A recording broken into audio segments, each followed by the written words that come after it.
Hello, this is Mari Lane on the Buying Space channel. In front of me, I have a Frankenbox from Toochman. And Toochman is on East Coast Resellers. And he's on with Angie's Oddities. And he's on with Two Old Guys Vintage and Resale. And he's on with Johnny. And he's on with, oh gosh, I don't even know. Aaron Proctor. The guy with the ephemera hat, and Becky's Vintage and More. So quite a group of people he can just show up at their auction, just saying. And so this is a very tall and heavy box. And inside this box, we have, it's kind of hard to move. We have boxes inside of boxes, and we have cardboard in front of, that's going to hit the camera. Take this back a couple of inches. We have cardboard in front of the items to protect them. Let me see if I can pull the cardboard out.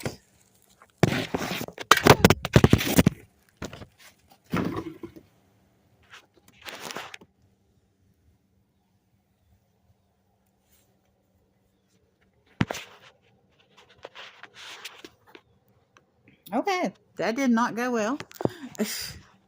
But it's a raw unboxing. And what happens, happens.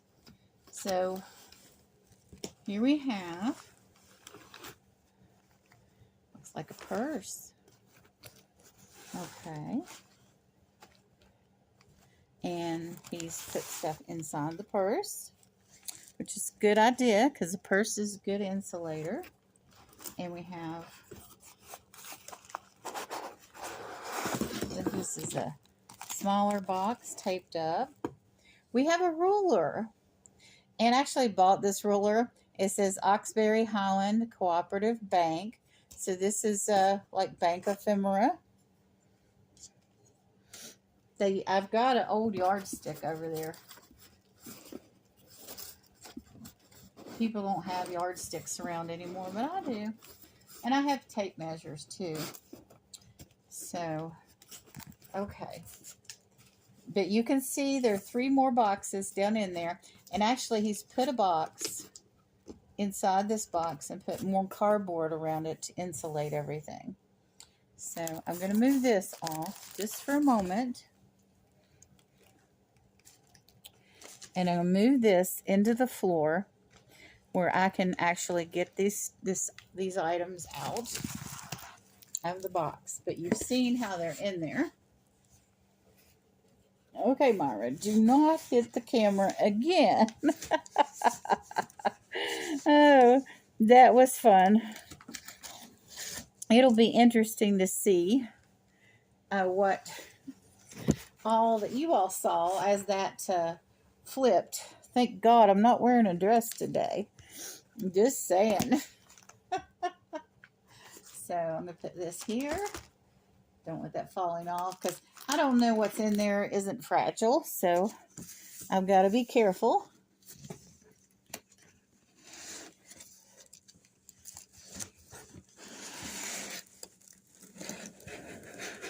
And this box he used is recycled.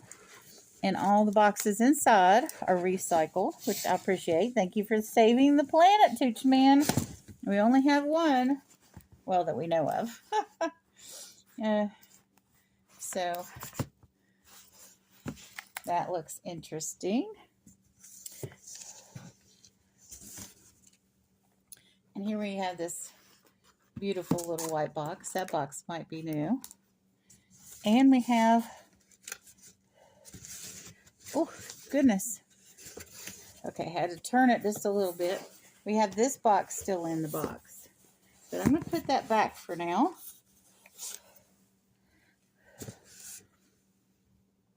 And I'm going to open this box. This is like an unboxing, and an unboxing, and an unboxing, and an unboxing, and an unboxing. And there might be a box in here.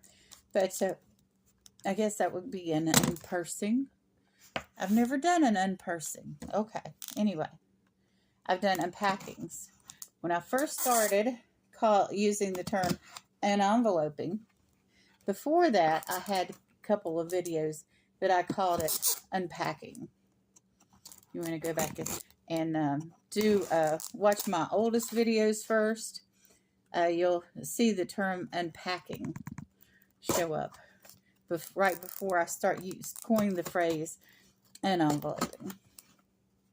And now other people are using it, but you know, the highest form of flattery is imitation. So, Toochman invoices and ships professionally. He uses recycled material, and he has a variety of merchandise. He has,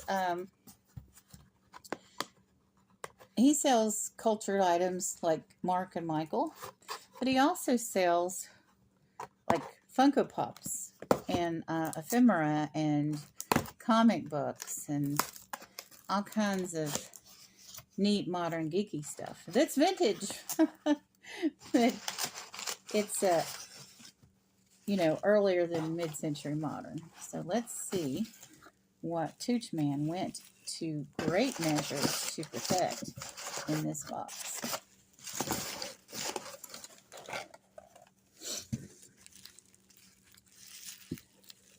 I think I had some breakage in the shipment before this one.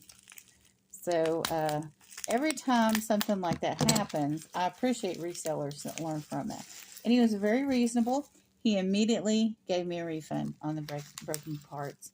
But what I did was I was nice, and I said, you know, you could apply that money to my next purchase. So that's what we did. We worked it out. And in the least painful way for both of us. But sellers are responsible for getting the merchandise to the customer. And if there is breakage, even if it's the post office's fault, there needs to be a refund. And Toochman did just that. Oh, I think this is from Pilgrim. It looks like it. Let me see. Let me get it more open. Look at that ruffle on this picture. Oh, that is so cute. And it is crackle glass. So there is the reason this was so protected. And this has, is that the Pilgrim? Or does that say rainbow? I'll let you all look. Sticker's there. It's somewhat faded, but it is there. I like, you know, when I would buy things in the past, I would be taking that label off. And I know a lot of women that did that. And you could tell it's glass blown. There's the pontil. Somebody called it, I was watching an auction yesterday, and the lady didn't sell glass a lot. And she was just like, oh, there's the little dip, or what is it? But she used some other term that was ordinary. She didn't say pontil, where the pontil was attached. And it's just like, oh, I didn't really want to buy from her, but because of well, budget and other factors. But it was kind of funny to me that she was didn't know those terms. Beautiful piece of glass. You kind of want to buy your glass for people to at least know what in the world it is. And it's like, when I unbox, I don't remember everything about the piece. But I would certainly, well, I have sold things, actually, that I didn't really do research before it came up. But I feel like people should. And that's who I want to buy from. The people that know what the item is. Okay. Now, this looks like blue. Oh my gosh. Oh. Yeah, I gotta be very careful in opening this.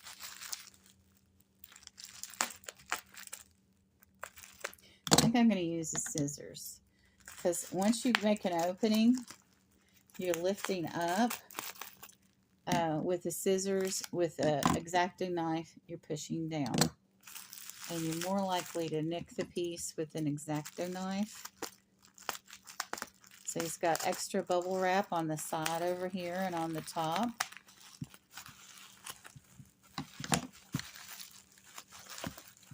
I'm just going to keep going around. Sometimes you have to be very careful with the, if you're trying to preserve the bubble wrap to reuse it, because bubble wrap is expensive. But sometimes you need to cut the piece open right. So he stuffed the middle. And especially with pieces with handles like this, you want to be very careful. And some of these handles can be just very gentle or very delicate. This is a little bit more substantial, but where it's connected on both sides can be more fragile. I'm not seeing any indication of, there's a little bubbling there, but that just shows that it's hand blown. There's the pontil break, and it's raised inside. Very unique piece. There was a sticker here at one point, but I'm going to leave that residue there, and I think Toochman left the residue there. So when I search for this, I can see where the sticker originally was. That indicates there was a sticker there. This almost, I find this fanciful because it wouldn't take that much effort to, well, yeah, it would. I'm sorry, I shouldn't have said that. The bottom of this, without the handle, and if everything was flattened, could easily be an ashtray. Now, there might be some barbarian out there that will use this as an ashtray, but I don't want to know them. Just because something's shaped like something else doesn't mean it should be used that way. But this will be, you can put anything in that. But a flower arrangement would be nice too. So I'm going to use the X-Acto knife to get rid of the cardboard. Maybe I'll go ahead and use the scissors here too, because I don't want to put any pressure on what's inside of this. Okay, it's still stuck to the bubble wrap.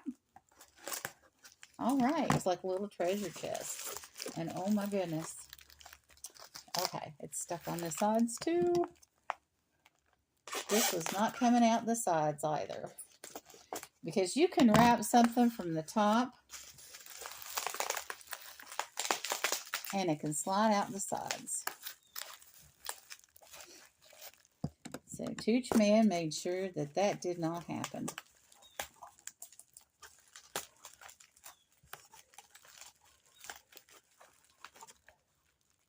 Okay.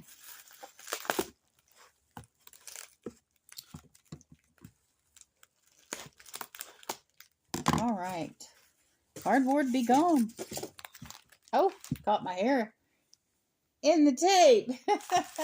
Having a wonderful time this morning. So what I'm going to do is I'm going to open this piece, and then I'm going to make a part 2. But let's see what's in here first. And I'll do what's inside this tote or purse, and what's inside the other box is still in the box that I showed you earlier. Ooh. Oh, it's got daisies on it, and it's footed. It's footed. It's got feet. Dun, dun, dun, dun. Okay, sorry. And look at this border. Oh, this is just gorgeous. And the star on the bottom. And diamonds. Daisies and diamonds. Look at that. That is just gorgeous. And I'm sure this is typified and there's a manufacturer. And I need to lens this and find out who. And smooth edge. Smooth inside.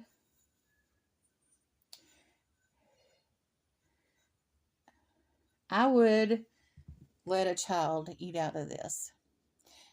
Not for the protection of the bowl, but it's, that smooth and that clean. Giving this to a child might not be good for the bowl, but there's nothing harmful here. But to give this to a child over 7 that's cautious, your children. Some children can handle glassware at 7. Some will need plastic until they're adults. But there are some children that you could give this to, and it would be safe. But these pieces are typically not eaten out of. This does have a rib here, so this is probably pressed glass, which is fine. It looks vintage. But anyway, it's lovely, and I'm so happy. And I got 3 shades of blue. And I'm very happy. And I don't know if any of this has any more glass in it or not. But stay tuned for part 2 to find out.